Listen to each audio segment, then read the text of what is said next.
SoundCloud.com/chaotic flame, YouTube.com/@ nothing left to do but win. We have a very, very special interview today. I've been waiting for this one. We are going to continue with the Garden, and this is the Milan Bailey 07 interview. Without further ado, my guy, what's good, brother? How you doing, man? Thank you for having me. Yo, thank you for giving me the opportunity to interview you, man. I have been watching your work for quite some time, Thank you. and I personally feel like you, my friend, can stand toe to toe with anybody as far as this crumping is concerned.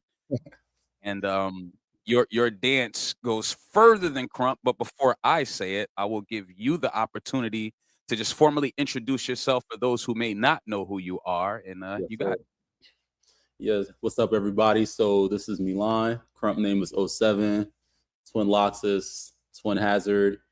Born and raised in New Jersey. Currently out here on the West in Las Vegas doing a residency. Been here for like 3 years. So, we're about to get into this. Much to say, much to talk about. So, thanks. Yeah. All right. Well, the first thing I want to do is I want to know about your introduction into crump, or the first time you seen it. And yeah, we'll start there. So believe it or not, I used to hate crump.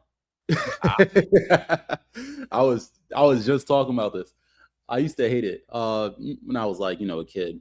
Because my first style was hip hop. So I seen crump and I was like, what is this?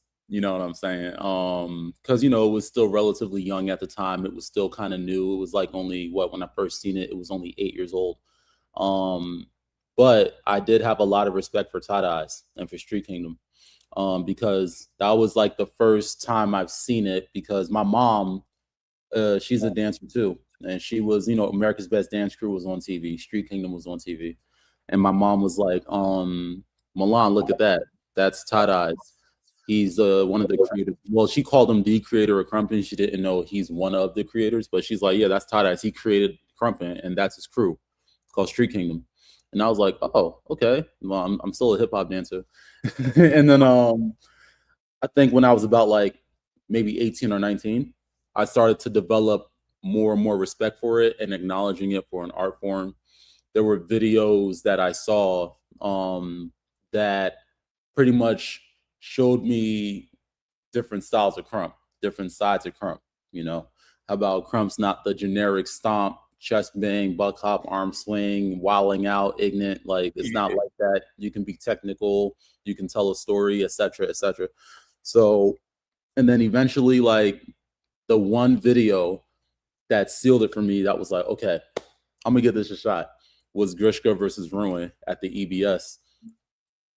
Facts. And that's the video that had me like, all right, if I could, is that the one where there's this big crowd of people and then Grishka kind of hits us with that chest pop? I think, you know what? I'm going to try to find a video before I just go blabbing or whatever. But Grishka is another one of my favorites as well, for sure. He's always been my favorite since day one. Since I first watched him, I said, who was that? And I've always followed him. And yeah, it was Grishka versus EBS. It's a crump event in Germany. For those watching, they don't know what the EBS is.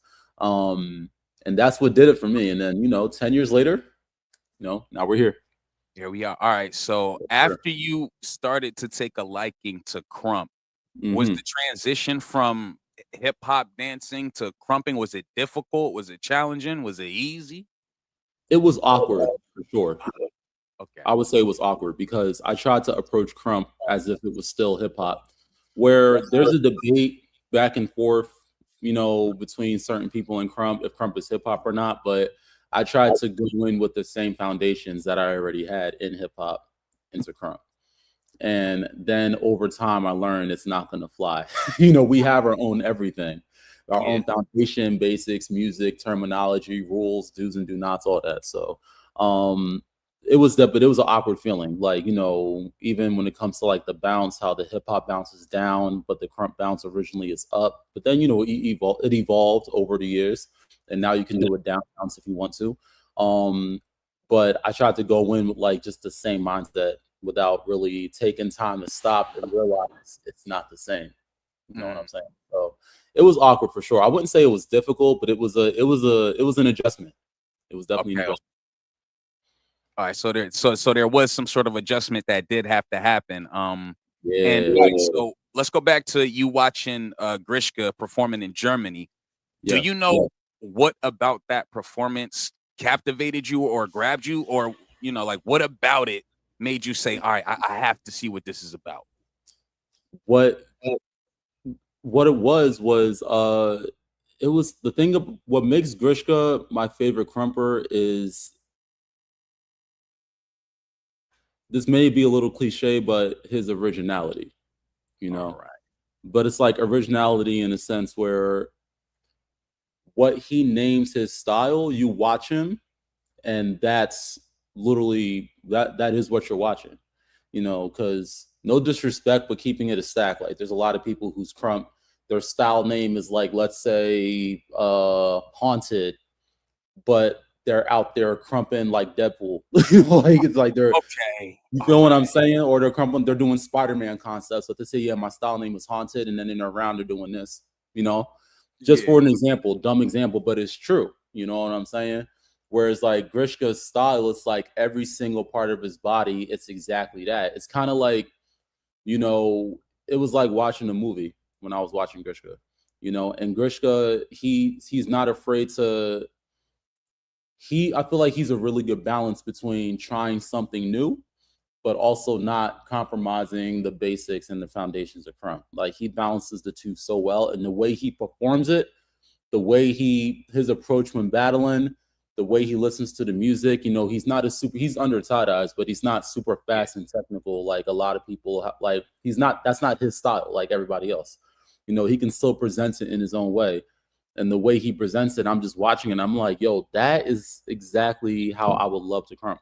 You know what I'm saying? So it's hard. I don't know if that sounded crazy, but like, that's like me trying to put it into words. Like whenever Grishka's dancing, I'm like, everybody shut up.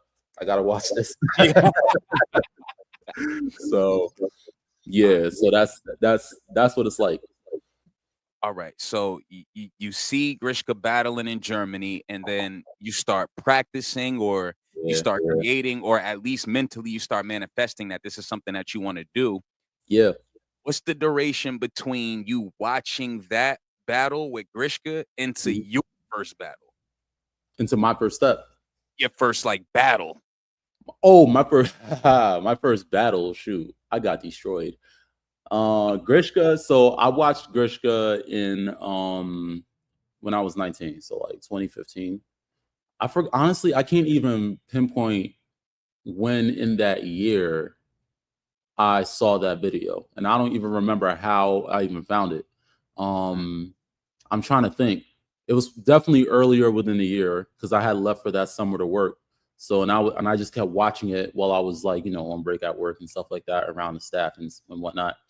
And I think what I think I got started. I think my first step, like me taking that leap, getting into crump had to be like August. No. Like June 2015 when I started like, I wanted to learn it, but I didn't. But the thing about me is that I didn't wait. You know what I'm saying? Because being from Jersey at the time, the current Jersey crump community, like I'm one of the people that's been there since the beginning. The first ever Jersey session was at my house. And I'm talking because there was like a community and a movement before us. This is when Brash, our OG, when he was around, he trained people, he brought people up. But I'm talking about like when we used to be called Jersey Hype. When we all found each other for the first time, when we decided to go forward with this, start doing weekly sessions, start making a logo, and then eventually start throwing events. Like the first ever session of that was at my crib. So before that, there wasn't movement for me to go to. So all I had was YouTube. And then I met my boy Gil, a good friend of mine to this day. He was my first ever crump mentor. I met him at Carnival in New York City. And through him, I met the New York City movement. And that was the community, I guess, that I was exposed to. That was like the nearest one I had access to. Because again, at the time, I didn't know anybody who could crump in Jersey. I knew of Cerious, I knew of Hideout. I never met them yet though, until they came to my house. So, and that happened. And then my first battle, since you asked about my first battle was against my boy Fable. Early 2016, like maybe January. Yeah. And yeah, I got whooped. I got destroyed that battle. I was only a few months in, like dancing with the New York community. Like I didn't come close to winning. I got my ass whooped. All right. Well, yeah. Let's talk about that first battle a little bit. What did you learn from that experience? What did I learn? Battling is hard, number one. Yeah. And I learned that, in the moment, the only thing I learned is that I just had to get better. But looking back, I knew that I was a talented dancer, but I was new at Crump. You know what I'm saying? And Nico at the time, he's been around it for like 4 or 5 years at the time, so he has more experience, and he knew that battling, let's say, like when I was doing breaking, there's like you can do difficult moves, and you can hit this crazy move or this crazy freeze. Like they have a rubric, and one of the things on that is like difficulty, where it's like difficulty is but like if it's crazy, it's crazy, but the essence comes first, the feeling comes first, the foundation comes first, and that's literally how he beat me. When I look back at it, it's like he didn't do anything particularly hard. It was buck, and he used it well, and he attacked well with it. And then there's me trying to like outdo him with moves, and like trying to I have really good musicality, so I was like trying to beat kill over him when that's not enough. It's like he just comes in and he just starts moving naturally, using the basics, and being strategic with what he's doing. That by itself is what cooked me. So looking back, that's what I learned. But in the moment, only thing I learned was like, I'm trash. I got to get better at this shit.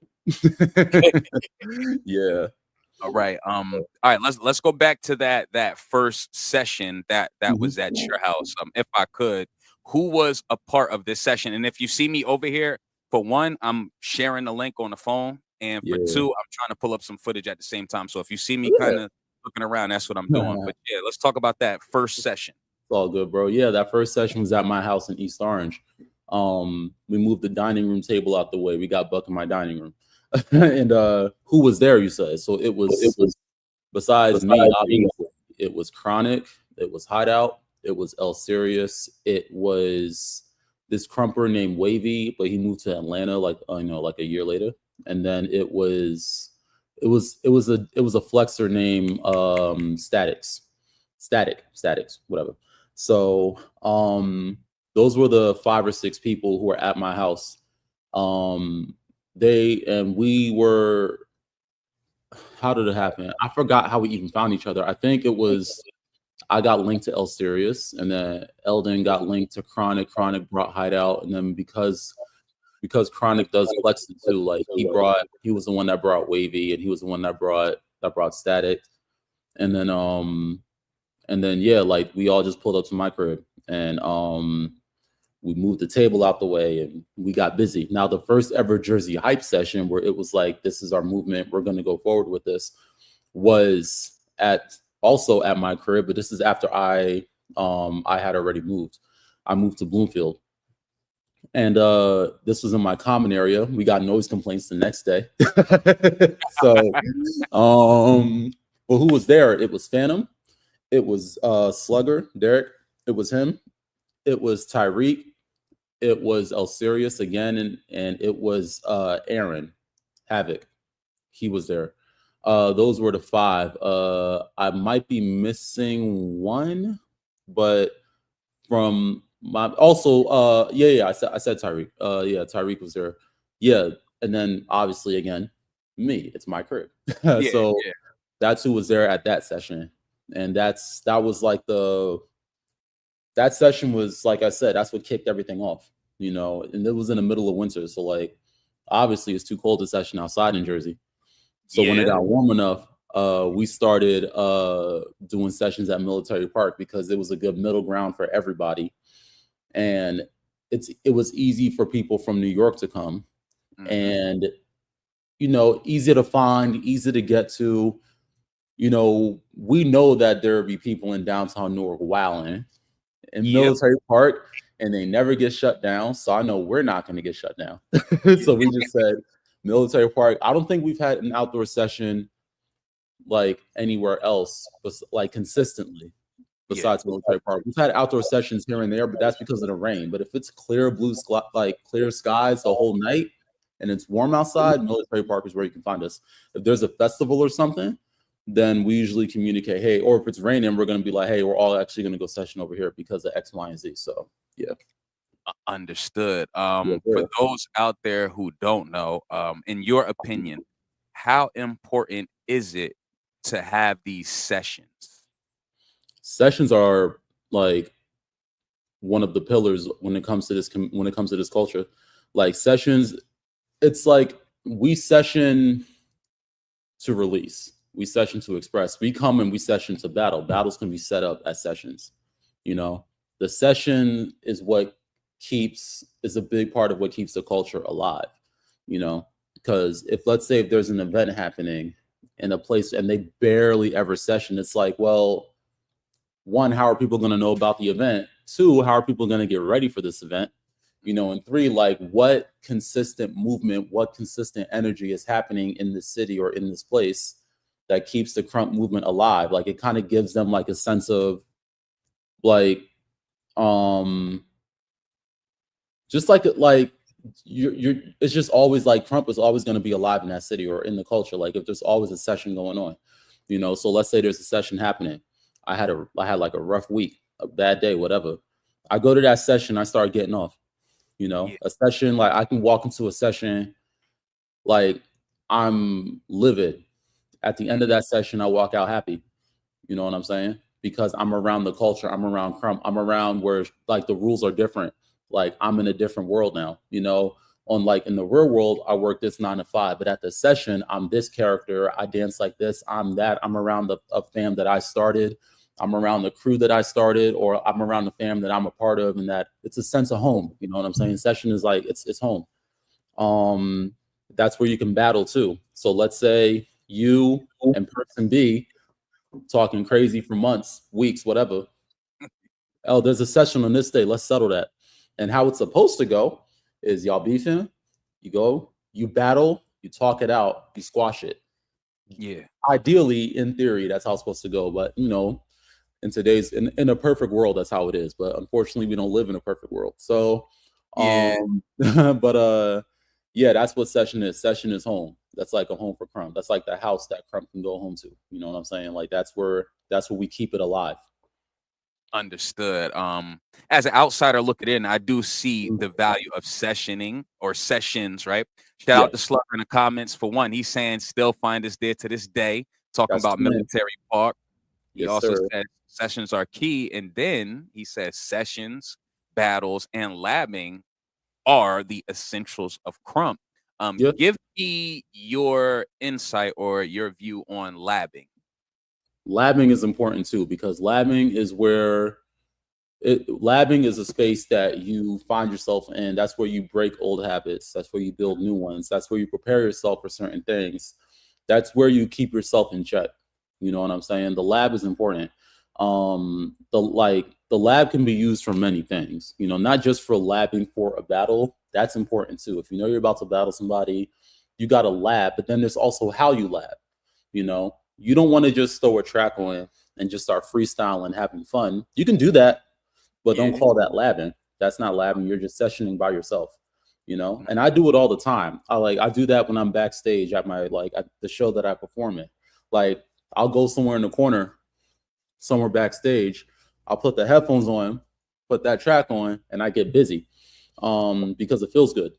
But if my intention is to lab, you got to go into the lab with a goal. You got to go in and know what you're about to work on. You got to go in knowing, like, okay, I need to start working more on like body movement, posture, how to dance in this posture, that posture, how to use this, use that. I'm not leaving this lab until I feel like I've gotten somewhere, or I'm about to battle, junior whoever, little whoever. Um, I'm about to battle kid this, like I don't know who, like everybody, you know what I'm saying? I gotta I gotta lab up a combo to kill him. I gotta lab something up. Like I gotta create, and you don't leave that lab until you got something. You know it. You memorize it. Okay, run that again. Run that again. You got to know what tracks are lab tracks. There's a difference between different tracks. There's tracks to lab to. There's tracks to session to, and there are battle tracks. Now, some tracks are made where you can do any of those three to the same one, but some tracks are made for battling. Some tracks are purely a session track, and some tracks you put this on the lab to, you know. Yeah.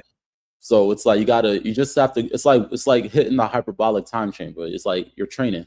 That's what Yeah. lab is. It's training. You know what I'm saying? Like imagine if Usain Bolt ain't run before the Olympics. Yeah. Okay. Great Imagine metaphor. Michael Phelps ain't know how to swim, and then he gonna enter the Olympics. Yeah, I'm gonna get these gold medals. The hell you is. Better lab.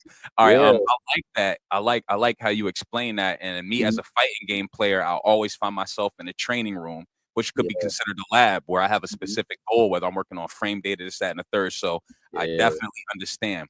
I have a question, and how can I Mhm. word this? How often, or are there times where you got this thing choreographed down, Mhm. you get to the battle, but you feel something different?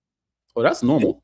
Oh, okay. That's so normal. And Crump, like you can lab a whole like Crump, like seasoned Crumpers who win the comments, they know. Like you can lab up a whole combo, but you Yeah. just get so buck you forgot all about it. Like, oh shit. I forgot I labbed that up for you, but fuck it, I ain't need it.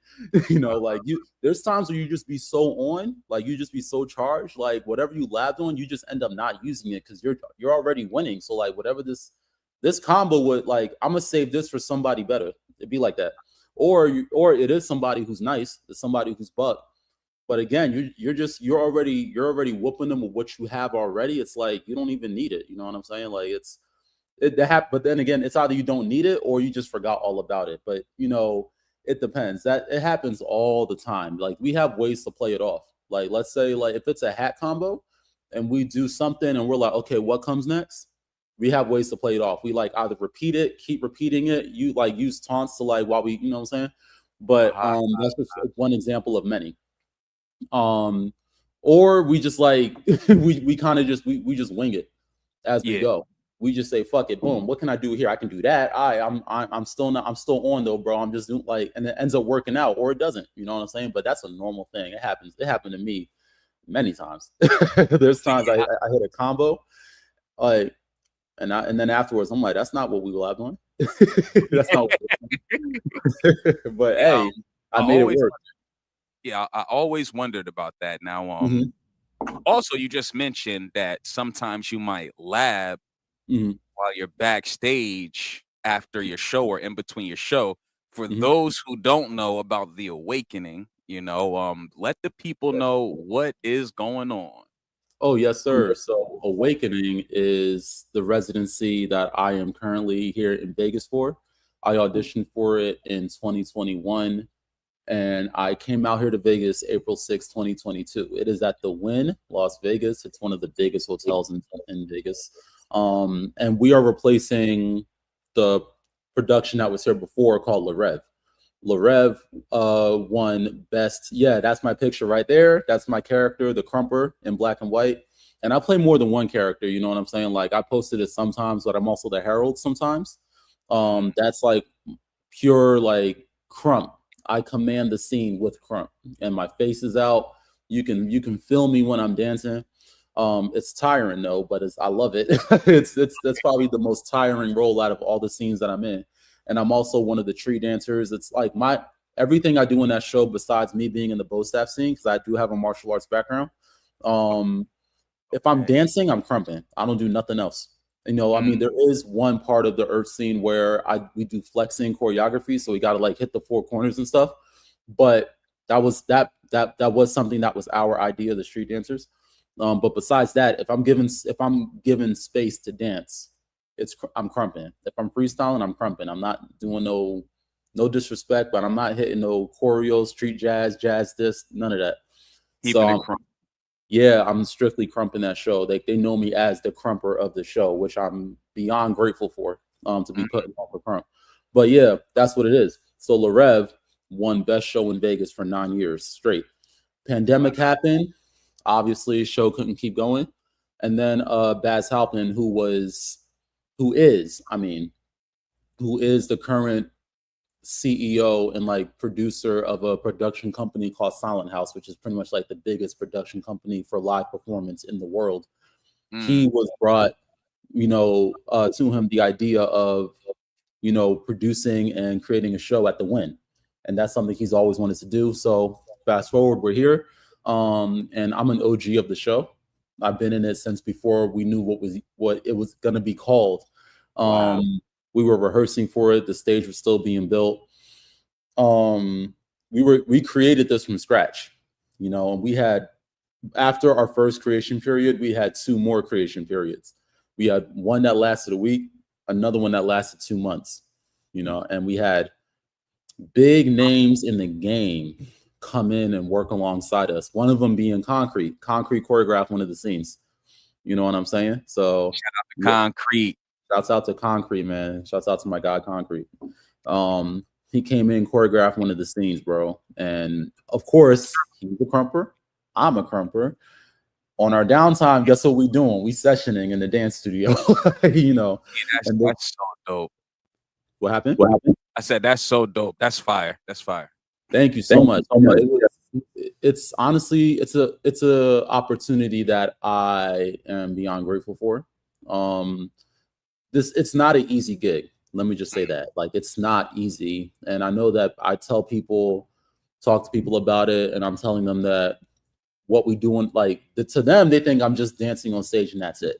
I get to go on stage and I get to do what I love for a living. And they think it's as simple as that. And there's so much more to it. Like our body, like it's tough on our bodies. Number one, we're dancing on a glass stage. It's pure glass, which it's tough for a lot of people, especially people who are technically trained. They're the ones that be going through it the most. It is a tough gig, but at the same time, nonetheless, I'm grateful. If I could go back to that audition in 2021, knowing it would be this, I would wow that audition up again. I bodied that audition, I ain't gonna front. I smoked that audition. I would do it again. Yeah, this is amazing. So you always were a dancer though, at heart. Yeah. Okay. I've always been like a creative artist at heart. Yeah. Understood. I just want to read the post that is currently on the screen. So this was published May 6th, 4 a.m. Eastern time. He's on the West Coast, people. He wasn't up wilding, right? So as of tonight, I just performed as a Crump dancer for 1,000 shows with Awakening at Wynn Las Vegas. A huge milestone for sure. This job has definitely made me evolve as a person, artist / creative, just as an overall being. From April of 2022 till now, me and my cast have been on the craziest journey, but I would go back in time and wow that audition up again and book this. I'm grateful, as I always say.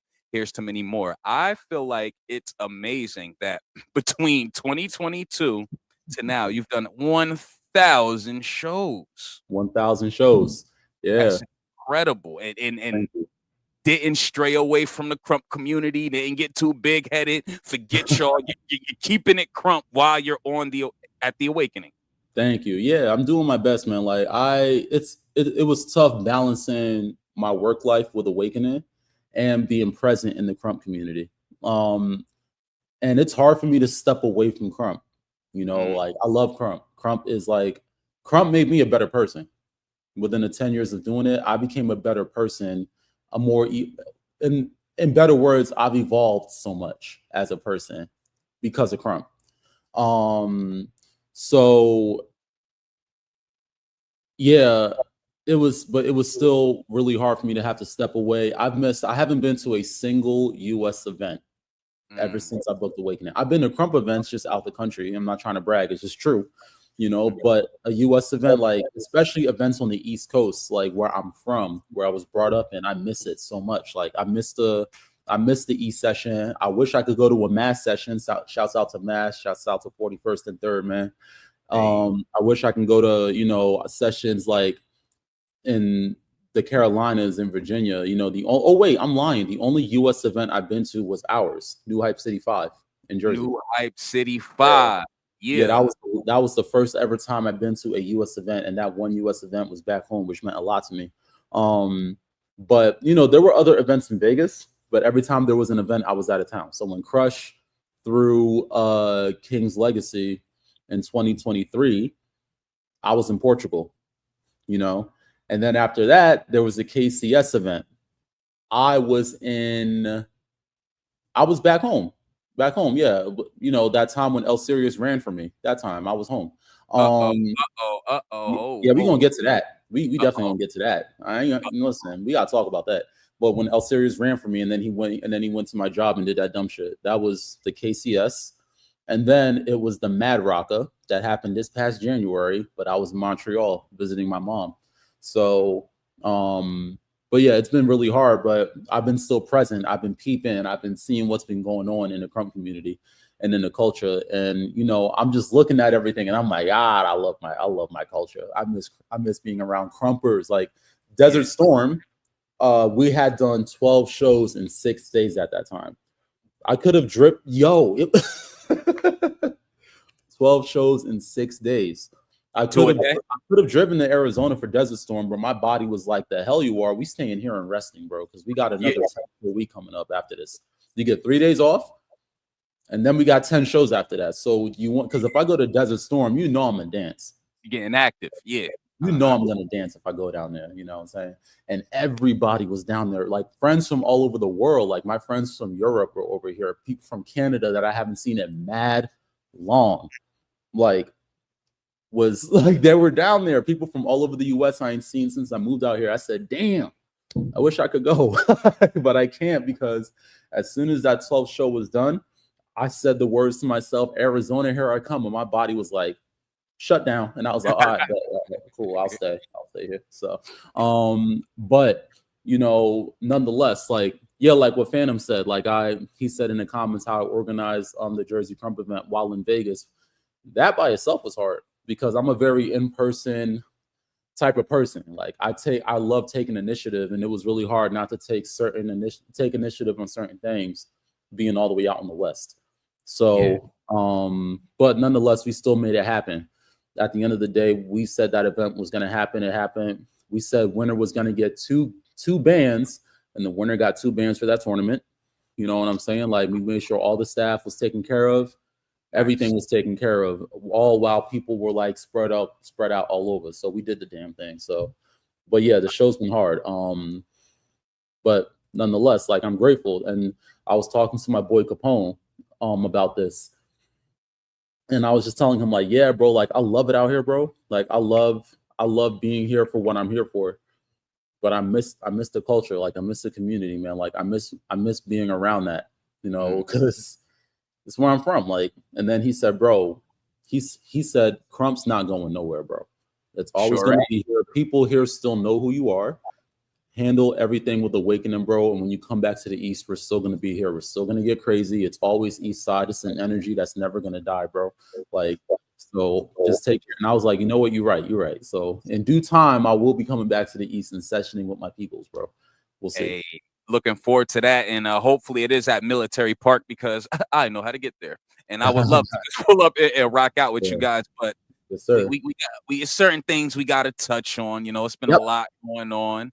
And, you know, you did mention Cerious running from you. I'll give you the opportunity to start wherever you would like to start, specifically regarding Cerious, the breakup of the old movement, the inception of the new movement, however you want to go at it, brother. Yeah, let's get on this real quick. Yes, sir. Cerious. So it's hard to even pinpoint where to start. So let's go from the beginning, I guess. Like it was about New Hype City 5. This is where it started. So originally, the original dates for New Hype City 5 was going to be in November of last year. I forgot which dates, doesn't matter, but in November, October, November, around that time, right? I was supposed to battle Capone. And Capone is coming down, to Jersey to battle me. Me and Capone are mad cool. There's no beef. This is an exhibition battle. Let's put on a show. Let's two buck niggas battling. Like, yeah, for a Jersey event. Let's go. Let's make this fire. Now keep in mind that this is important. In 2020, a few of us went up to Boston for a Less Talk More Crunk. Great event. And a couple of us battled. I battled my boy Uriel. I forgot what was his name under Sick at the time, but he was one of Sick's little homies. I battled him. I won my battle. Cerious battled. He didn't battle Capone. He battled Twin Capone, right? And he got his ass whooped. It was bad. There's footage if you want to see it. I'm gonna send it to you. But nonetheless, that's still our guy at the end of the day. We weren't really on some like, damn son, he smoked you. Like, we wasn't like that. We said it is what it is. Yeah. Lab up, get better. You know how we do it. We don't dwell on battles that we lose. If we lose a battle, we hit the lab immediately. We get better. So the next time we outside, like we're looking different. I like that. Yeah, that's how you're supposed to move. Like, don't post about when you lose a battle. Don't post about none of that. Like, so really the tension would really started when he was like, oh, you guys are bringing down Capone. Y'all are disrespecting me. You guys know that we're beefing. And we were sitting there confused as hell. We was like, y'all beefing?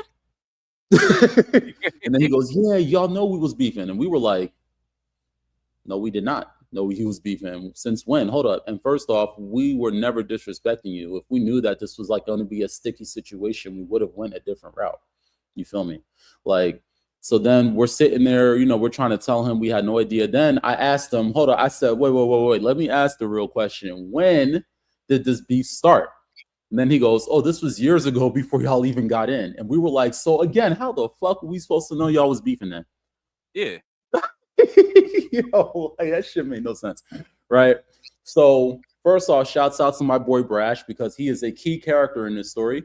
We're keeping, like, he's an OG. Like, Brash is the OG of Jersey. Like, that's the real big Jersey. The real big, looking at the camera. The real big Jersey. You feel me? That's the real big Jersey right there, right? So we're keeping him up on like what's going on. He's just about as outraged as us. He's just about as confused as us. We're gonna talk about that shit too. All right. Like, oh yeah, the me versus Dreams. Yeah, I'm gonna touch on that too. I'm still, I can't talk about that situation enough. So yeah, so the whole thing started. So really the important parts is we're talking about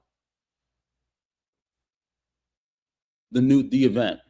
You're beefing with Capone. We obviously have an issue we need to settle. There's tension here that I had no idea about. But here's the thing, though. Even before this thing with Capone, Eldon started telling people way before this is that he was telling people that I was trying to take over Jersey. So with the Capone situation, and then thinking back to that, it's like you don't have a problem with the whole Jersey movement. You have a problem with me telling me I'm trying to take over Jersey. And I'm like, how am I trying to take over something that I helped start it? Which makes no sense. That's like me trying to break into my own house. And what a great metaphor. Great metaphor. Yeah, like, how am I trying to break into my own house? Nigga, just use your key. So he's saying, oh, Milan's trying to take over Jersey. He's got him and Mama Cerious. I'm naming names on this shit. I don't care. He's got him and Mama Cerious talking about, oh, y'all need to stop following that boy Milan. He's trying to take over Jersey. He's trying to do this. He's trying to do that. I'm like, whoa, first off, whoa. In what way? Like, I want you to provide examples on how I am trying to take over a state that I'm from, and that I take over a movement that I helped start. It doesn't make any sense. The math here is not mapping, right? That's where like how it really started. Now we're talking about battling Capone. Again, it's an issue with me because who was supposed to battle Capone? I was. You know what I'm saying? So that became a whole thing. So let's go to the important part. The important part is we all got on a call. There was, I think, like 5 or 6 of us on the phone. I don't remember, but it was, but we're sitting there and we're all getting on the same page, right? Now, fast forward to the end of that phone call. We all heard each other out, right? And we all walked away thinking that we're all on the same page. We squashed this. We're good. We're good. We're good. Yeah. And we were wrong because Eldon did not squash it. He still has a problem. So now we're sitting there like, oh my God. So what happened next is he took it to Facebook. Now you heard the whole saying, yeah, he took this shit to the public. You heard the whole saying how you don't wash your dirty laundry in front of guests, right? You don't wash this dirty laundry in front of them, because at the end of the day, it's like the thing about Jersey that the current world can definitely they've seen it. They could tell you, like, we're not social media heads. Like, any problems, issues, toxicity, none of that. Like, we don't go to the book for that. We don't go to social media for that. We'll see you at the next event, next session, whatever. We handle it there. We're not the type to be like, I got an issue, let me go post about it. Like, we've never done that. So he starts talking crazy, and we're trying to tell him, like, chill out. Stop taking this to Facebook. This is not the way. But we're not telling him on Facebook. We're telling him in the chat. But he's not stopping. So I said, you're not stopping. Okay. So the thing about me is that I always take the peaceful, calm, diplomatic approach first. But if you're yelling, fuck that, push it to the side, let's try this one more time. And if you do the same shit again, okay, now we're going to go toe to toe. And I'm not the one to do that with. Right. So now we're going toe to toe on the book. Right. So the reason why I mentioned Brash, we're keeping Brash up with everything that's going on. And I asked Brash, I said, he's texting me shit. I said, do you like, I forgot what Eldon said in particular that made me want to go like, I'm gonna post some screenshots since that's really how you're going to be acting. Yeah. Right. I asked him first, can I post what we're talking about? He goes, yeah, post it. I said, bet. Boom, posted it. Because the thing about me is that I don't play around when it comes to receipts. I don't argue about shit that I can't back up, right? And then Brash called Eldon a trash can for treating his friends, us, like this. If we are your friends, do not do this. You're never supposed to do this if we are your friends. You're going to take this shit to the book. And he's talking about, yeah, Facebook is buck, though. Facebook is crump. Well, did he say that to kind of justify his actions? He did, maybe? Yeah. Okay. So, and I'm just sitting there like, no, it ain't. Because mind you, nigga, I just came back from the Netherlands, bro. Like, I was just with Concrete and Bruiser, and we were, and Lady C4. We all were talking about how people got to get off Facebook with their problems, handle it how it's supposed to be handled, handle it at the session, handle it in person, talk it out, battle it out. Just don't go typing. Don't go typing, bro. And then I'm like, I also had a similar conversation with Miho about it. And then after I said all that, he goes, nah, Milan, that's you that thinks that. That doesn't mean that I got to think that too. And I'm just like, did he not just hear a word I just said? It's not just me that thinks that. People that you watch, greats in the game, who've been doing this shit longer than you, are telling you this is not buck. Or telling me that. We're all saying this shit, bro. So I'm just saying, I just use that to, like name examples and shit. He's going style on the fucking book, bro. Like, he's wilding. So Brash had to bring up, you're a trash can for treating your friends like this. That's fucked up. And it is fucked up. He was right. And then Eldon's going to go on his story. Mind you, Brash was not on Facebook yet, so I don't know where the hashtag was going to go. And Eldon's page, I don't know what was going on with his page. But he's going to go on his story, and he's going to hashtag fuck Brash. And I'm like, fuck. Cerious did that? Mm-hmm.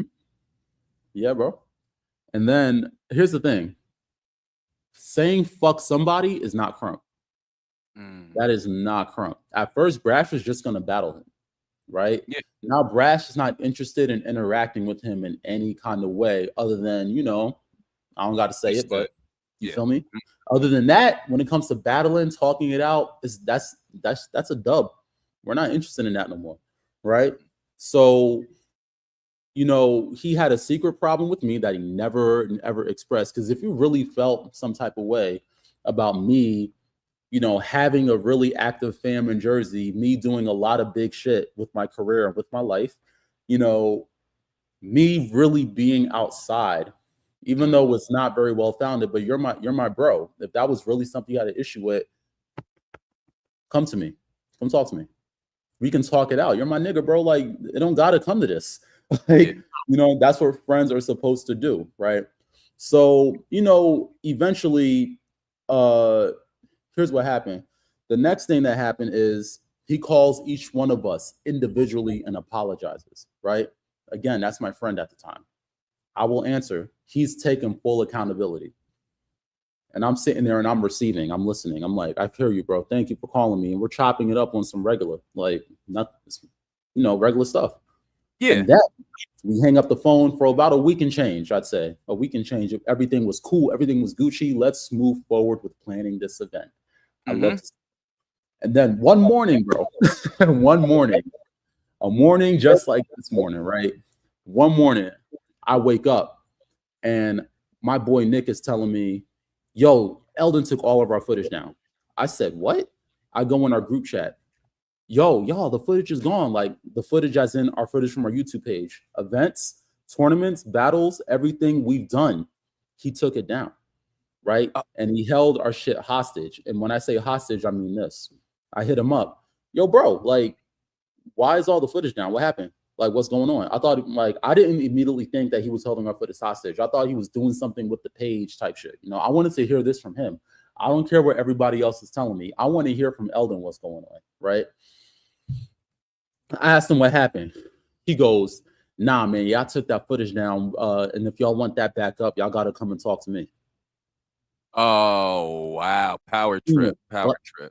Nigga. And then I'm sitting there like, bro, we spoke on the phone. I thought everything was cool. Yeah, everything is cool, but that doesn't make y'all right. I still don't trust y'all. So if y'all want y'all footage back, y'all got to come and holler at me for it.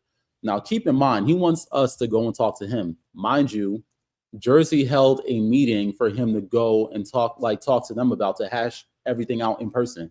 They held a meeting for him to go to. He was a no call, no show, right? He didn't pull up to that meeting. Wow. And I said this. I said, if he doesn't come to that meeting, that's one thing. But if he doesn't explain why he wasn't there, apologize, or take accountability, by this day, I'm dropping him from Madhouse District. I'm the founder of Madhouse District. So the people in that crew who can drop people are myself, Phantom, and Brash, right? I went to them. Is it cool if I drop this nigga if you don't pull up and if he doesn't say nothing? They all said, yep. I said, bet. He ain't pull up, ain't say nothing. I said, bye. You're out the squad, right? And there was another phone call we were supposed to have because I was supposed to call into that phone call because obviously I'm in Vegas. They're over there. No call, no show. So it was just consistent with that. And then after he calls us individually, takes full accountability, which at the time I respected. I was like, you're taking accountability, you're owning up. That's all it takes for me, Let's move forward. I'm glad we're on the same page. No hard feelings, bro. Let's go. Only to wake up like a week and change later. Now my footage is missing. And he's holding it hostage. Y'all got to come and talk to me now. If I could, when he took the fit, like there was no warning, there was no, yo, I'm about to take it down. It was just like, yeah, when they see this, they're gonna have to reach out to me now. Exactly that. I woke up to it, bro. It's like 11 a.m. on the East. It's 8 a.m. over here, and my phone. So to niggas on the East are wide awake. But it's 8 a.m. over here, and I just did a show the day before, so I'm not. So and my phone's getting cooked, like calls, bro. Like, you know what I'm saying? Nigga took the footage down. I'm like, what? So that's what he said. So at that point, I am not interested in talking to Eldon anymore. We already talked twice. They also gave you 2 other opportunities to pull up and talk. Didn't do it. I don't know about, I told Jersey, I don't know about y'all, but I'm not interested in talking to boy. When next time I see him, I am going to go crazy on him. It's on site. We're battling. Fuck talking. Okay. We're battling. Okay. Oh, rounds on site. Yeah, fuck talking. I'm done talking. I'm not the type to keep trying, because now I'm chasing. I'm not gonna beg you for my footage. You know what I'm saying? What do I look like? I don't chase, I don't beg. These are 2 things I never do for nobody. And I don't worship nobody. I don't chase, I don't beg, I don't worship. You know what I'm saying? You hold my footage hostage, acting like what? Okay. You do know I'm from Jersey too, right? I will come back to a session. That's exactly what happened. So, you know what I'm saying? Like I went home, right? Went home to that. Fast forward when I came home and we had a Jersey hype session. While I'm home, this man he comes to Vegas because there was a KCS event here, the one I mentioned before. This man goes out of his way, goes to my job, in front of my theater, and he takes a selfie. And this was after I had already called him out. I called him out on some buck shit. I wasn't on no back and forth type shit. I kept it quick. I said, rounds when I see you, Eldon. See you soon. I'm going to be home on this date at this session. Let's go. He's commenting. I'm like, I'm not answering. I said what I needed to say. Anything else I want to say, I'm going to say when we battle. I kept the buck. I called him out. I got in the lab, right? Mm-hmm. So I come home to handle business. And plus, you know, it was a dark week for me. I'm on vacation. So I'm home. I'm visiting friends. I'm in New York in the summertime. I'm vibing. You know, like I'm with peoples and shit like that. I'm not, you know what I'm saying? I'm going to Montreal a few days after that to see more people and vibe even more. Like it's a good time. I'm out in the city vibing. And I see that he goes to my job, goes in front of my theater, takes a selfie with my show's sign in the background, tags my show, and then tags me. Name Milan. Oh, he tagged the show. I think he did tag the show. It was he definitely tagged me, but if I remember correctly, he tagged the show too. And then he posted, and this was like a session that we had called Critical City. It was a collab session that I was trying to do between Critical Execution, ran by Aries, and New Hype City. I threw that session to promote our event, right? Of course, I worked it out with Aries. We called it Critical City because it's a collab of both, and we was gonna have like us versus people from his side, and like majority of people from his side. Yep, there it goes. Oh wait, no, he didn't tag my show. I thought he did, but still, that's my fucking show in this picture. That's my job. That's my like that's where I make my bread at, bro. Yeah. And you know, like we're from the same city, bro. Like you know damn well, like you do not you don't pull up to someone's job, bro. Someone's job is nasty work. You could if you're really if you're really about to do something, but you don't go there and take a selfie and then say some slick shit and then keep it pushing. That's corny. That's goofy. That's goofy. I definitely don't agree with it. And if I could, when I interviewed him, I kind of echoed a similar sentiment. Like that's taking it a bit too far, and he didn't understand that. You know what I'm saying? Eventually, but yeah, that's you playing with fire when you do that. That's playing with big fire, bro. You're right. Yeah. Of course, he won't understand it because he thinks that everything he was doing was right. You pulled up to my job, and you first off, if you've ever been to Vegas, you know that the Strip and whatever dance event you're there for are nowhere near each other. My job is on the Strip.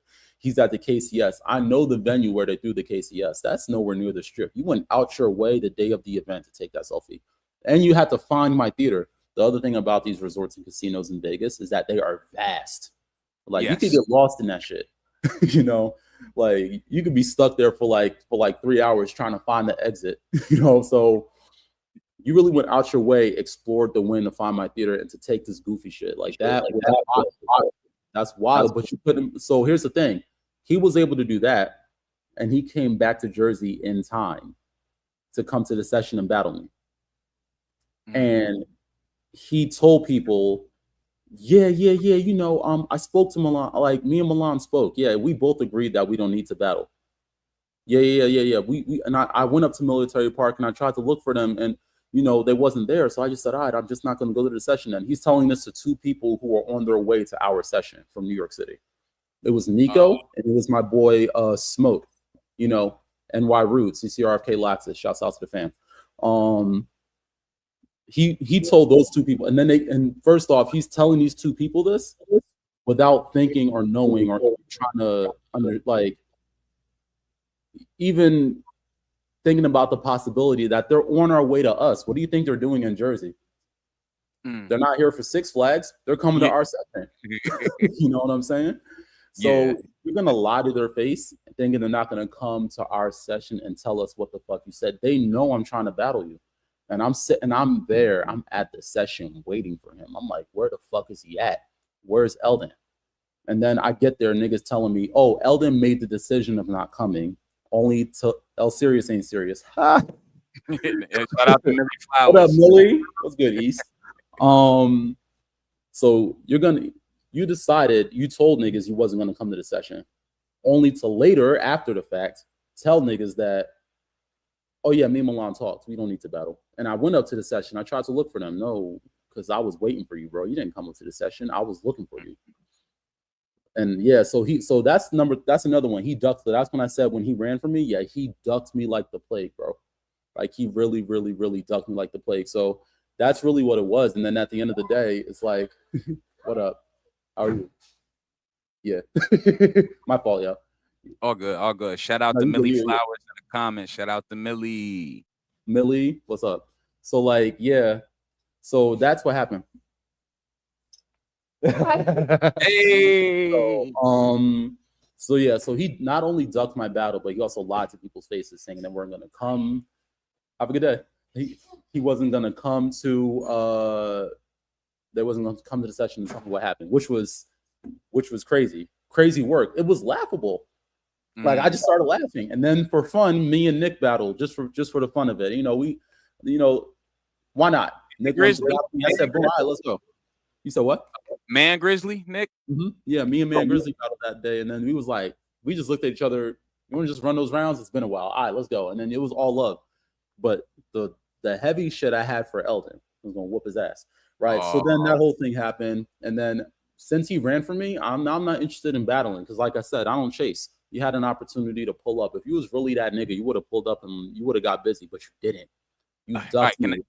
I want to ask a question. Do you feel like if he just would have pulled up and y'all would have got through the rounds, maybe had a conversation afterwards, that y'all would be like on a different frequency with each other, or do you still think it would be the same? Or do you think you would have like a little more respect for him if he did pull up? Y'all did get the battle going? Like I don't know. The thing about Eldon is that one, he's unpredictable, and two, he's super, super, super, super stubborn. So I could have killed. I wanted 3 rounds with him, and it could have went more. But let's say if it was 3 rounds, I could have killed him off round 3, and he would still run. Even though we could have talked it out, act like everything was cool, but he would have still went to the book, and he would have kept talking crazy. Like that's the thing about him. He's done that. He did that when Capone's fam. When Capone fam came down to Jersey because he was talking crazy about Capone fam, like he was barking something crazy. 2 of his little homies came from Boston to Jersey to battle him. Well, he called them out, but long story short, they ended up battling. They washed him real bad. They kept it fair. They cooked him, and he was still on the book talking reckless. That's the thing. He doesn't move on. Everything has to go his way, or he's not off it. That's how it goes with him. So we could. I know for a fact I would have watched him that day if we were to battle. I was prepared for him. I was prepared for every situation. I left it was bad. Like I was really, really, really prepared for him. My boy Dread, shouts out to Dread, Violent Crush. He was giving me hella shit to use against him, only for me not to use it. I would have watched him that day, and I would not have stayed right with him. Is it still in the clip? Huh? Is it still in the clip? Whatever you have tucked or whatever? Yeah, it's still in the clip. Okay. Yeah. And for Dreams too. So like, with Eldon, it's like, the only way he would have moved past it is if he were to beat me, because that way he would feel better about himself. He'll be like, okay, the battle went my way. Now we can move on. Nah, we're not doing that. Nah, you're going to battle fair and square. And if I whoop that ass, we're going to talk it out. We're going to move on. Take the L, keep it gangster. We're going to move on. Don't take the L and then go back and be like, yeah, niggas think he beat me. Well, I'm still this. I'm still Big Jersey. I was off that day. Nah, that's trash. That's weak nigga behavior, bro. Nah. But, like real East heavy hitters wouldn't they wouldn't. No, they would have pulled up and they would have got. Listen, yeah, that's not how we do it. That's not how we do it. Huh? Understood. So you saying somebody that was really about it would have pulled up and got busy no matter what. They would have let the dancing speak. Exactly, no matter what, because at the end of the day, that's the culture. That's what it is. You can't claim to be about the culture, but then you're ducking fades. Like, what kind of shit is that? That makes no sense to me. You don't run like real killers run from nobody. Even if you think you're about to lose, fuck it. If I'm gonna lose, I'm gonna do it the right way. I'm not gonna do it running scared. Exactly. Take the L, keep it moving. Thank you. You take the L, you keep it gangster, and you keep it pushing, And what did I say earlier? If you lose a battle, what do? You get in the lab, you level up, you get better, get some discipline in, and then you pop back out and you show niggas. Like, you don't you don't do the whole duck and duck and duck. Oh, but we still gonna battle. No, we're not. You ran from me. You think I'm gonna chase you? I don't do that. You have. All right. I want to paint a picture. You're at Military Park. You're with the guard. It's you, Phantom, Slugger, you're labbing, you're sessioning, you're having a good time, and then Cerious decides to show up. Would you? Is it still rounds on site? Mm-hmm. It has to be, right? It just Knowing me, yeah. So what do? Knowing, You see them and you just like how does that? honestly, the type of person I am, if I'm with Jersey, let's say I'm with all my bros, let's say we're sessioning, we're in the middle of a session, right? Yeah. And then I see Eldon just pull up. I will turn the track off. I'm turning my battle track on, and I'm getting it shaking right there. Because it's not like I'm not battling him in a sense where he wants me to battle him on his timing. It's like let's say if I'm about to be home and then he's like, yeah, Milan, we're gonna battle at this session. So now you want to battle? No, I decline. You're not good enough. I decline. Go learn some crump. You know what I'm saying? But knowing like I'm such a person who's really with the shits. Like if I'm like labbing, sessioning with the bros, Phantom's dancing, Derek is dancing, boom, boom, boom, boom, boom, like Witness and Psych Out are dancing and whatnot. And I'm dancing. It can be in the middle of my round. I can be going crazy, getting stupid. And the next, he walking. I'm like, he's a track. Oh, and I'm like, it's go time. It's go time, bro. Like it's game time. Like I'm really, it's gonna be. I'm turning this man. Hey, I just hope that whenever it happens, if it happens, I just want to be there, man. I feel like I just gotta pop up at Military Park and just be there. Yeah. Do you have I know you said that there's a potential that you will be back out here soon. Do you have any idea of when you would be on the East Coast back at a Military Park session? Shoot, well, my sister is getting married in October. Congratulations. Yes, congrats to my sister. My older sister is finally getting married. I think out of all of my siblings, only one of them are married. So it's about two of us now. Two of them now. But yeah, I'll be home for that. She's getting married on a Sunday, which means I will be arriving in Jersey on a Saturday. And of course, if it's a Saturday in October, I'm a session. So like, of course, like Military Park is home for me, bro. Like that. My first ever crump track that I make crump tracks as well. It's not like a known fact. You make music? I do.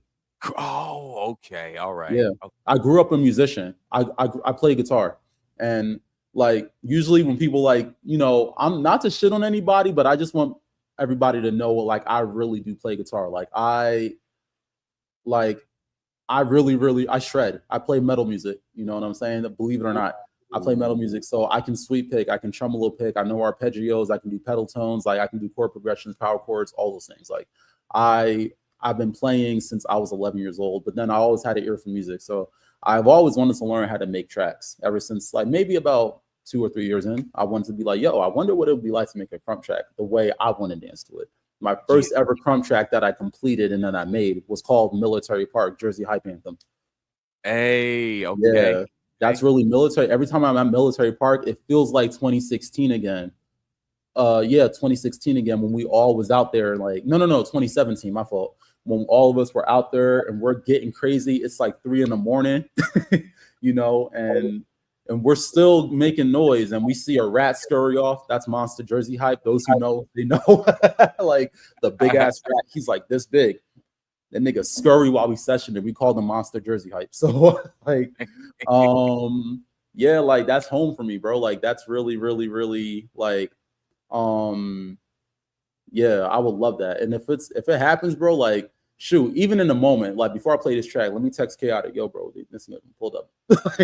Like, I don't know if you're busy, but if you're not, man, get here in like 5 minutes because I'm a stall. I got you. I'm gonna talk shit until you get here, and I'm gonna start the battle. Yeah, yo, I would really love to be there. I would really love to be there. Let me see, New Monster Garden. Hey, shout out to Slugger. Yeah. I plan on getting Slugger up here. Monster Garden now. Yeah. I plan on getting Slugger up here real soon, as well as Monster Havoc, and definitely want to get Man Grizzly back up here as well. Yeah. Also, y'all, Man Grizzly and Monster Havoc make tracks as well, and their stuff's on Spotify, so go support. Yes, they got some stuff on Spotify. Yeah, and when I connect with Monster Havoc, I'm gonna make sure I get the link so I can put them all up. I love to try to produce. Do you feel like for you to produce a crump track, you have to kind of crump, like, or do you think someone who doesn't crump could make a crump track? Like, I just out of curiosity. You just have to know what makes a track a track. You know what I'm saying? Like, you have to know what separates a crump track from other types of music. You know what I'm saying? So you don't want to make a crump track. Well, there are hip hop elements in a crump track. You know what I'm saying? But you don't want to make it a hip hop track. Although there are hip hop songs that we can still session to. We even had one Jersey Hype session where we didn't play crump tracks at all. All we played was like Busta Rhymes, Locks, DMX, Dipset, MOP. Yeah, like that's all we played that whole session. And that's like, you just got to know what separates the two. You know what I'm saying? And there are people in our culture, like Val, for example, Mad Rapture. She's from Texas. She doesn't dance at all, but she's a crumper, if that makes sense. Like, she knows what's 30. She knows what it is. She's aware of what's crump, what's not crump. She knows the do's and do not. She knows what's buck. She knows that she can watch crump and tell what's a good round, what's not a good round. But she doesn't really. She's not known for doing the dance. You know what I'm saying? Like, Morph, like Morph has dance. I've seen Morph dance before, but he's not like a known crumper. He's not like an active in the field crumper, but he's a really, really, really big track maker. Like, he's probably one of the biggest in the game. You know, Morph, he can dance, but he's just more known for making tracks. But Val is somebody, let's say if Val were to start making tracks, let's say she would know what to do, because she knows what makes crump. So you would just have to know your different tracks. You got to know your old school tracks. You got to know certain hype ups and certain sound effects that are common, where they come from, and that'll kind of inspire you to start using some of your own. Like, when I make crump tracks, one thing that I purposely don't use, I don't use any ante-up ad libs or hype ups or sounds or nothing like that, because everybody uses them. Everybody uses them. Okay, But I'll still use MOP. I just won't use ante-up. I'll use Busta Rhymes, but I won't use ante-up. And I kind of use like more modern, not modern, but like rappers that are like, I feel like whose voices should be in crump tracks, but it's not in crump tracks. So I have Benny the Butcher in my tracks. You know? Oh, nice. Okay. Yeah, I got Meech Darko in my tracks. Wow. So what? Like the gritty sound. Like Benny the Butcher, like that street kind of gritty, that dark. It's like dark. If I was to okay. Yeah, Benny the Butcher, street, like, he raps about the same things that MOP rapped about, that Busta Rhymes would rap about. Him, Conway, West, Griselda rappers in general. Like, I feel like we should start using their voices more. And with today's technology, it's possible. Like, we can definitely pull their vocals from their tracks and just start chopping them and using them. Like, I use Benny the Butcher when I made the 13th, when I made Breathe, when I made my most recent track called Tactics. Like, all of that has Benny the Butcher's voice in it. Meechy Darko is definitely in the 13th. Meechy Darko from Flatbush Zombies. He's the one with like the raspy voice. Like, I am that there, like him. Yeah. Like, Randy Savage on acid. That's very like that's Meechy Darko. I use his voice a lot because like, you know. So but I know what to use because I know what was used, and it kind of gives you an idea of like what they were going for. Understood. But you can also use, like, you know, some R&B artists that are singing. Like, I turned Justine Sky's, her song Conscious, I turned it into a track. Which, by the way, Jersey, I just finished it. I'm gonna send it to y'all. But I'm gonna need you to send me some of this music, brother. I got you too, yeah. But Military Park, I used that. I made that in 2 years ago. I finished it right before I came home that year. This is before the whole Cerious scandal. So like, I made that, and the Cerious scandal. Yeah, the Cerious scandal. Like, I made it before that. That's all we sessioned to, because when I came on the session, that's when we packed out Man Grizzly to be in Madhouse District. And before the pack out, that's all we were dancing to. I showed it to Jersey, and they were like, "Nah, this is Buck." And it's one of those tracks where once you turn it on, you can't turn it off. It's good for showcase. I made it for showcasing and I made it for battling, but we just ended up, that's all we were sessioning to. Like, it turned into a session track that night, which is what I was mentioning earlier about how some tracks can be used for like all the above. You know what I'm saying? So. Understood. Now, to talk a little bit more about the music, what program or hardware are you utilizing? I use FL Studio. FL, okay. Yeah. The go-to. Yeah.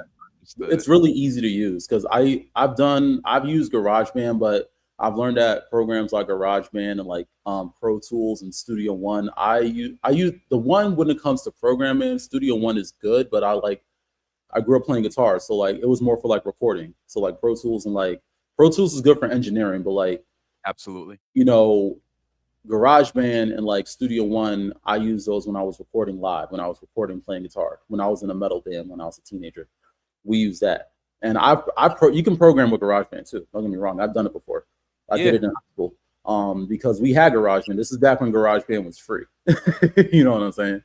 And but FL Studio is so easy to use. It's one of those things where once you figure out like the basics of it, like how to make a drum pattern, how to insert an audio clip, how to mess with the levels, everything else becomes self-explanatory. You know what I'm saying? Like, and then there are some things that's just like, okay, how do I put this back there? I can't find it. Sometimes it can be frustrating, but it's honestly, it's popular because it's easy and it's easy, effective. That's what it is. And people like a balance of both. They like something that's easy to use and it can give them the results that they're looking for and more. You know what I'm saying? So I like Yeah. FL. Understood. So Yeah. FL has the ease of use as well as the depth to get Hmm. further. Okay. I'm Yeah. going to have to figure out what FL is about. When I produce personally, I use Reason, and Hmm. as of the last few months, my MPC right here has been very, Yeah. very fun creating on the MPC. Fire. But I'm actually scheduled to link up with Monster Havoc shortly. Nice. I wanna revisit this interview, but before we start to close out, I wanna give you the opportunity to say one last thing to the people, or one last thing, regarding the garden, or Yeah. one last thing regarding Cerious. The world is yours. Oh yeah, yeah, yeah. Oh, serious. Yeah, yeah, yeah. I will say that. Uh, but as far as the garden, that's what's the most important. The garden is our new name. We no longer go by Jersey Hype. Jersey Hype was something that El Serious. Um, that's one of the things that was stirring up the issue was who came up with the name Jersey Hype and who founded Jersey Hype, all that other bullshit. When it really wasn't important, but that was a pot he kept stirring. So Jersey Hype is out the window. That's El Serious. And even though he claims to have an LLC and owns it, he doesn't. So if he ever tells you that, it's a lie. We looked it up and confirmed it. Oh yeah, I didn't mention that part of the story. But again, when we revisit this interview, we're gonna get to that. But uh, but the garden is what's important. That's Jersey's crump community. We're called the Garden. Going forward, we will be the Garden. Our last event was our last event ever throwing it under the name Jersey Hype. So future stuff that we'll be throwing will be a little bit different. It's not going to be battle events. We're going to be taking a break on that for like a little while, but that doesn't mean we're not still going to be throwing things for y'all to participate in. So people look out for that. El Sirius, he's not important. Him and Mayhem. Like, oh, and since I'm on here, in case he sees this Mayhem, when I do come back to Jersey, I'm battling you. This is me calling you out. Let's run those because you've been running your mouth and I'm not having it. But we'll get there. Everything else I'm gonna say in our battle. But other than that, yeah, that's the thing. The garden, like, no matter what's going on, that's always gonna be home. That's always gonna be my fan, bro. Like, whenever I'm in Jersey, I'm always gonna connect with them. And yeah, go to our sessions, support. If you know someone that dances and they have a respect for Crump and they've always wanted to learn, pull up to the session. And we're rebuilding, but we're not done. So, definitely keep an eye out for the activity that the garden is going to be up to. Shouts out to everybody from Jersey who's been like for Jersey since day one, and shouts out to everybody who ever supported, bro. So and yeah, keep an eye out. It's what we do. We're never gonna stop. you know, even all the way out here in Vegas, like I'm always Jersey first everywhere I go. No matter what country I'm in, no matter what event I'm at, like they say where you from, I'm from Jersey, the Garden, you feel me? Like that's what we're doing.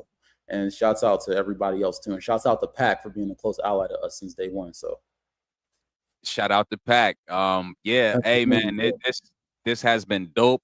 I appreciate you. Thanks for taking the time to tap in with me. And yes, I sir. look forward, we gonna chop it up behind the scenes. Give me some of that music. I'm gonna consult with you and the street disciples, and I'm gonna try to get some crump music out there as well. Thank you for your Disciples. time. Yes, sir. Appreciate you, bro. Thank you for having me. Thank you, brother. Hold on, let me put this up one more time. Hold up. Let's just Put that up one more time. Yeah, that no shit. That's a Everybody funny picture, right? That's kind of that shit is so goofy, bro. Like, yo, that like all he had to do was pull up and battle me. He had to do that. Like, you know, like that is the most like. And look, if you bring that picture up again, bro, if you bring that picture up again, look on the left. Like, you know, Cerious, you better be pulling up. We still not done here. See you soon. I kept it short. I kept it real. Like, I didn't do that. I didn't do what he's doing on the right. Like, that shit is crazy work, bro. That's nasty work. yeah. That's Hey, yeah. He crossed some lines there. You know what I'm saying? And nigga laughing stock. But I said what I said though. Like Eldon, he's sheep. Mayhem, if you run to, you're sheep with him. So I'll see you soon. hey, and we will be keeping tabs with the Garden. We're going to keep tabs on you. Next time we run this, I'll be prepared. I'll have some footage to run in the background so that people could actually see what's going on. Maybe we'll go through a round of one of your battles and we'll do like a play-by-play on what you was thinking when you pulled this move out. So looking forward to connecting with you in the future, brother. Thank you, man. Thank you, bro. Thank you so much. Yep. I'll chop it up with you. And there we have it, ladies and gentlemen. That was the Garden 07 interview. That is the Garden Part 2. I will be back shortly with Monster Havoc as we're gonna see what Monster Havoc has been up to. I think it's a little capoeira. Sorry if I'm pronouncing it wrong, but I think it's some martial arts going on. He wants to talk about as well. Signing off. This track is called "Give Me More," and you know who produced it.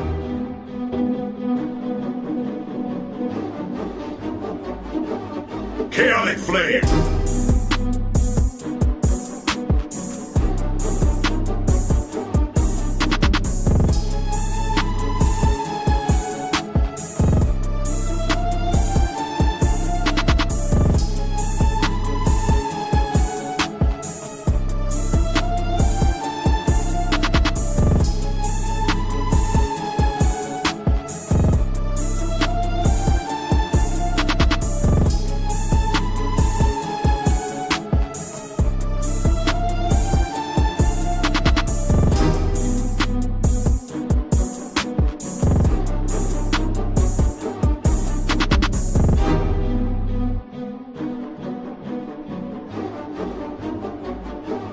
Chaotic Flame.